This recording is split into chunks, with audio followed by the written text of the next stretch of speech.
Hello, and welcome to the Victorious Living Solutions podcast. I'm your host, Nikeya Young, and this is episode 22. The title of this episode is called Your Mission is Greater Than Their Rejection. Your mission is greater than their rejection. All right, so let's get into it. I get my inspiration for these podcasts from all sorts of things, and I recently saw a status the other day by prophetess Tara Carissa Hodges. I absolutely love her. If you've never heard of her, look her up. She's awesome. But anywho, she posted this status and it said, "Watch who you put your mouth on. Some of y'all are judging people who know how to win battles that you're still stuck in. That's why you need to be careful of disliking people who have never done anything to you. You just don't like them. 9 times out of 10, the enemy knows that they know something that you need to know, but if he can get you to dislike them, you won't listen." And I was like, woo, okay, cue shout music. Where do we send the offering? Because sis said a whole mouthful with that statement. There's like 140 comments and 196 shares from this post. So it resonated with a lot of other people as well. But how many times have you all, maybe in business or with family members, on the job, at church, just wherever, encountered rejection and you didn't even really know why? You showed up ready to serve, happy, ready to offer all the gifts that God gave you to use in XYZ scenario, company, school, church, what have you. And people were just like, ugh, I don't like her. Or maybe they never said it, but they just acted accordingly. And you're just sitting here like, what happened? Like, what just happened here? You don't even have a reason. It just defies all logic why they would have a problem with you. And even if you were to go and ask some of these people, hey, did I do something? Or I noticed that, it's kind of a weird vibe between us. What is this? They can't even give you a straight answer, right? Satan has caused their hearts to be hardened towards you for whatever reason. Lord knows. It could be insecurities. It could be, I don't know, child. They just had a devil in them. I don't know. But I thought it would be fun to look up instances in the Bible where Jesus experienced unnecessary rejection from people. And I wanted to look at that a little bit to see what we can learn from it to help us in our everyday endeavors as we're trying to get, stay on mission, do the things God's called us to do, make sure God gets the glory in everything that we do. And we just out here about our business, trying to help people, trying to serve, and people just, right? So let's get into it a little bit. I found an article and it was talking about different areas in which Jesus was rejected. And it said he faced rejection from family members. Not even his own brothers believed in him. And you can look at John chapter 7, verse 5 for that. His own family rejected him as the Messiah, and we think about it like, how could anyone reject Jesus? But think about it. Let's just think about it. You have somebody who was born under miraculous circumstances. All this prophecy has been said about him. He's going to do this. He's going to do that. Just imagine what it would be like to be that person's siblings, or not even siblings, maybe that person's cousins or something, or extended family members. It's just there's this level of familiarity that people have with you when they've changed your diapers before, when, they've seen you as a kid and they have this childlike picture of you in their mind. They can't see you for who you are now. They look at you and no matter how big your accomplishments are or what you've done, they just only can see who you were then, right? And that was no different for Jesus. He went through the same thing. Jesus faced rejection from his community. So this was crazy to me. When he went back to his hometown of Nazareth, like he was all set to do all these miracles because, I mean, when you have something big that God has given you, you think like, who do I know that could use this? Who do I know that needs this help, right?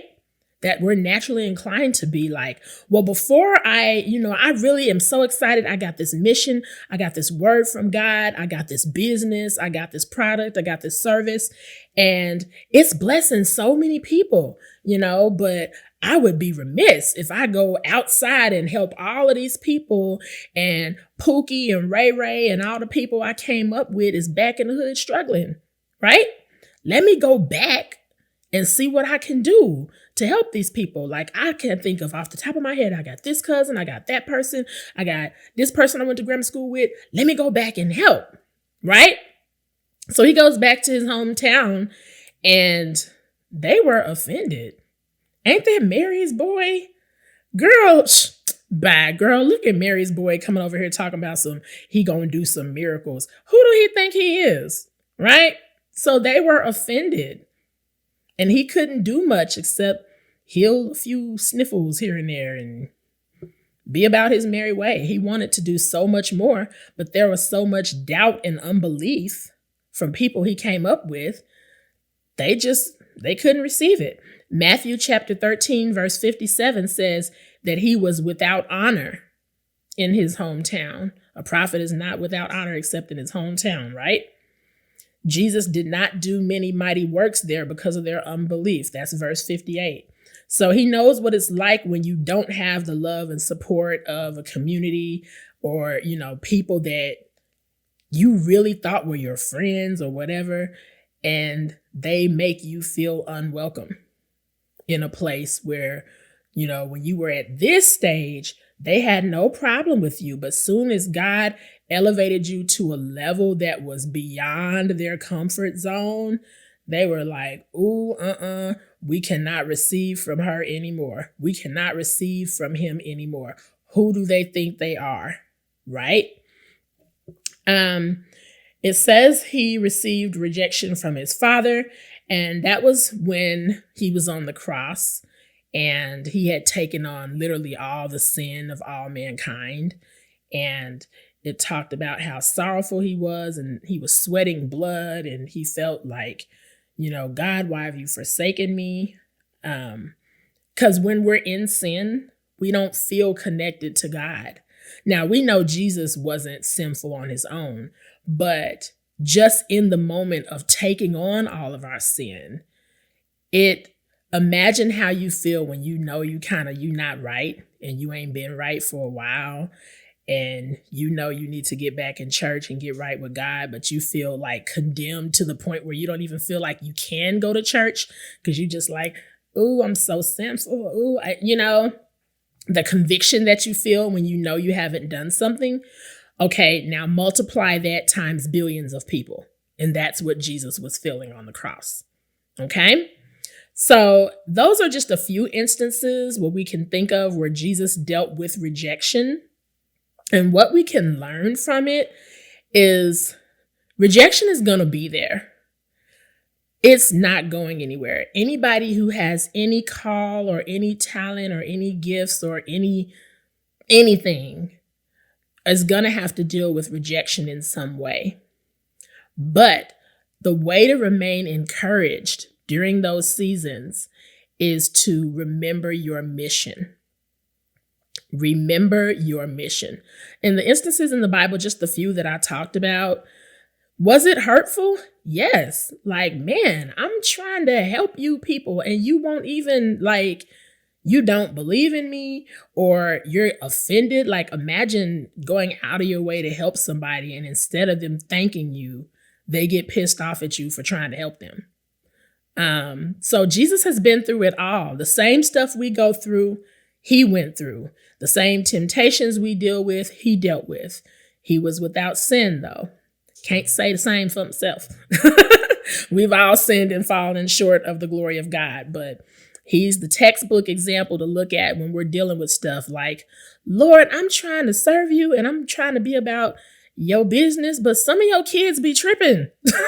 Like, help me deal with some of your kids, some of your crazy kids out here that I'm trying to help. So yeah, that's going to be there.